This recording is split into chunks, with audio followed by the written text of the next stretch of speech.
DSC aspirants అందరికీ welcome. ఇక మనం అనుకున్నట్టుగా నోటిఫికేషన్ అయితే వచ్చింది, టెట్ నోటిఫికేషన్ వచ్చింది, అలాగే డిఎస్సి నోటిఫికేషన్ కూడా వచ్చింది. మనకి ఈ డిఎస్సి అనేది ఎలా జరుపుతారంటే కంప్లీట్ గా 2018 బేస్డ్ 2018 లో ఏ పారామీటర్స్ అయితే చేశారో అదే పారామీటర్స్ ని తీసుకుంటారు. అయితే ఇక్కడ ముందుగా టెట్ నోటిఫికేషన్ అనేది రేపటి నుండి అప్లికేషన్ తీసుకోవడం జరుగుతుంది. అంటే ఇక రేపు స్టార్ట్ అయితే ఫిబ్రవరి 17 వరకు ఫీజు కట్టుకుంటే 18కి అప్లికేషన్ క్లోజ్ అయిపోద్ది. అంటే చాలా జస్ట్ 10 డేస్ టైం మాత్రమే ఇచ్చారు. ఈ 10 డేస్ టైంలో ఎంతవరకు ఆ వెబ్సైట్స్ సపోర్ట్ చేస్తాయి ఏంటి అనేది మనం చూడాలి. సో అంతా సజావుగా జరిగితే అప్లికేషన్ ప్రాసెస్ నాకు తెలిసి ఎక్స్టెండ్ అవ్వదు. ఇలాగే దీంతో అయితే ఒకవేళ అప్లికేషన్ వెబ్సైట్ ఏమైనా కొలాప్స్ అయ్యి సర్వర్ బాగా బిజీగా అవడంతో ఇంకేమైనా ఒక రోజు 2 రోజులు పెంచే ఛాన్స్ ఉండొచ్చేమో, అంతేగాని 18 లాస్ట్ డేట్ అన్నట్టుగా చూసుకోండి.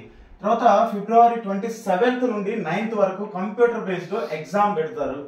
ఓకే, సో మొన్న అప్పుడు జరిగినట్టే 2022లో కంప్యూటర్ బేస్డ్ ఎగ్జామ్స్. అలాగే ఈసారి కొంచెం బయట ఉన్న వాళ్ళకి లైక్ తెలంగాణ, ఒడిస్సా, కర్ణాటక, బెంగళూరులో ఒక సెంటరు, హైదరాబాద్లో ఒక సెంటరు, ఇక సమ్ ఒరిస్సాలో పెరంబూరు సమ్ ఏదో ఒక డిస్ట్రిక్ట్ పేరు చెప్పారు, సిటీ నేమ్, అది అక్కడ ఒకటి జరుగుతుంది. అయితే మార్చి 14న రిజల్ట్ వస్తుంది. ఈ పాయింట్ గుర్తుపెట్టుకోండి, ఇక్కడ మార్చి 14న రిజల్ట్. ఓకే, ఇక్కడ డిఎస్సి వచ్చేసరికి 12వ తారీఖు నుండి అప్లికేషన్లు స్టార్ట్ అవుతాయి. 21వ తారీఖు వరకు ఫీజు కట్టుకోవచ్చు. 22కి అప్లికేషన్ సబ్మిట్ చేయాల్సి ఉంటుంది. ఆ తర్వాత మార్చి 5కి హాల్ టికెట్ డౌన్లోడ్ చేసుకోవాల్సి ఉంటుంది. తర్వాత మార్చి 15 నుండి 30 వరకు 2 సెషన్స్ లో 2 షిఫ్ట్స్ లో ఎగ్జామ్ జరుగుతుంది. ఓకే, ఇది పక్కాగా జరిగింది. 150 మార్క్స్, 150 మినిట్స్, 160 బిట్స్ ఉంటాయి. సో అంటే 80 మార్క్స్ కి 20 మార్క్స్ మనకి ఇక్కడ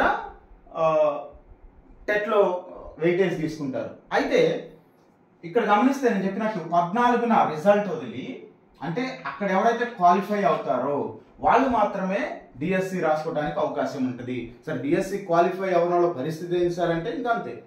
ఇట్ ఇస్ ద పారామీటర్. 2011 నుండి మనకి టెట్ అనేది, టీచర్ ఎలిజిబిలిటీ టెస్ట్ అనేది కంపల్సరీ అయిపోయింది, అది పాస్ అవ్వాల్సిందే. తర్వాత ఇంకా కొంతమంది ఏమడుగుతున్నారంటే సార్ 117 రద్దు చేయాలి సార్, దాని మీద కేసుకి వెళ్తాం, మేము డిఎస్సి ఆగిపోద్దా అంటే ఈ డిఎస్సి ఎస్టీ పరిస్థితుల్లోనూ ఆగదు.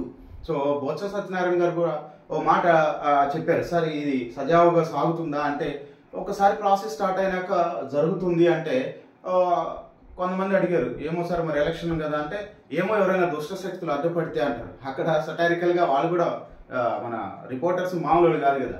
సో ఎవరు సార్ దుష్ట శక్తులు అంటే మీకే తెలియాలన్నాడు. సో అక్కడ కొంచెం అది అంటే దుష్ట శక్తులు అంటే ఇక్కడ మనకి అర్థం చేసుకోవాలి, ఎవరైనా ఆపితే తప్ప ఈ డిఎస్సి ఆగం లేదు. ఒకసారి ప్రాసెస్ స్టార్ట్ అయినాక అది కంటిన్యూ అవుతుంది అని చెప్పేసి చెప్పుకోవడం జరిగింది అనమాట. సో మనకి టైం స్పాన్ అనేది చాలా అంటే చాలా తక్కువ ఇచ్చారు. జస్ట్ చూడండి, ఈ రోజు ఆల్రెడీ 20 డేస్ లో టెట్ స్టార్ట్ అయిపోతుంది. ఓకే, అంటే చాలా ఫాస్ట్ గా మనం అంటే ఇంకో విషయం ఏంటంటే ఇక్కడ ఇంకొక క్వశ్చన్ రైజ్ అవుతుంది, సార్ మేము 14న టెట్ రిజల్ట్ వస్తే అంటే ఆల్మోస్ట్ 9 వరకు టెట్ మీకు ప్రిపేర్ అయితే మేము డిఎస్సి ఎప్పుడు ప్రిపేర్ అవ్వాలి సార్ అంటారు. ఆల్రెడీ టెట్కి ప్రిపేర్ అవుతున్నారంటే ఆల్మోస్ట్ డిఎస్సికి ప్రిపేర్ అవుతున్నట్టే. ఆ విధంగా ప్రిపరేషన్ కొనసాగించండి, అంతేగాని అదెప్పుడు అదొకటి ఇదొకటి కాదు. సో టెట్కి ప్రిపేర్ అయితే ఆల్మోస్ట్ డిఎస్సి ఎస్జిటికి ప్రిపేర్ అయినట్టే. మీరు గుర్తుపెట్టుకోండి, అది బాగా చేసుకోండి, ప్రిపరేషన్ స్టార్ట్ చేసుకోండి. అంటే మనకి ఈ రోజు నుండి 7th నుండి మార్చి 15th వరకు, అంటే మనం ఇంతకుముందు చెప్పుకున్నట్టే 40-45 డేస్ లో ఎగ్జామ్ ప్రాసెస్ స్టార్ట్ అవుద్ది అంట. అంటే ఈ నెలలో ఒక 20 రోజులు, ఆ నెలలో ఒక 15 రోజులు, 35 రోజులు అంతే, ఓవర్. ఓకే, సో ఇట్లా మనం ఇమీడియట్ గా అప్లికేషన్ ప్రాసెస్ స్టార్ట్ చేసుకోవాలి, ప్రిపరేషన్ అయితే కాదు. ఇక మీదట ఈ ఎప్పుడు వస్తుంది నోటిఫికేషన్, ఆ యూట్యూబ్ ఛానల్ చూసి ఈ యూట్యూబ్ ఛానల్ చూసి కాకుండా సబ్జెక్ట్ మీద కాన్సన్ట్రేట్ చేయండి, ప్రిపరేషన్కి మొదలు పెట్టండి. ఓకే, ఈ ప్రిపరేషన్ చేసుకుంటే సబ్జెక్ట్ మీదే కాన్సన్ట్రేట్ చేస్తే ఏమంటే మనం ఈ షార్ట్ స్పాన్ లో మనం జాబ్ తెచ్చుకోవడానికి ప్రయత్నం చేద్దాం, కానీ ఇంకా ధర్నాలు చేసుకుందాం, దగాలు చేసుకుందాం. సో ఈ ఆపేసేయండి ధర్నాలు. ఈ నోటిఫికేషన్ ఇచ్చారు, అది ఆగదు. సో 2018లో కూడా ఇలాగే కొన్ని ధర్నాలు ధమాకాలు చేసినా కూడా ధర్నాలు చేసేవాళ్ళు చేశారు, ఇంట్లో ఉండి ప్రిపేర్ అయ్యారు, కొట్టారు, జాబులు కొట్టారు, ఇప్పుడు ప్రశాంతంగా జాబులు చేసుకుంటున్నారు. సో నాకు తెలిసినంత వరకు నా సజెషన్ అయితే ప్రిపేర్ అవ్వండి, బెస్ట్ ఇవ్వండి, కంపల్సరీగా జాబ్ సంపాదించండి. సో ఇదైతే I wish you all the best.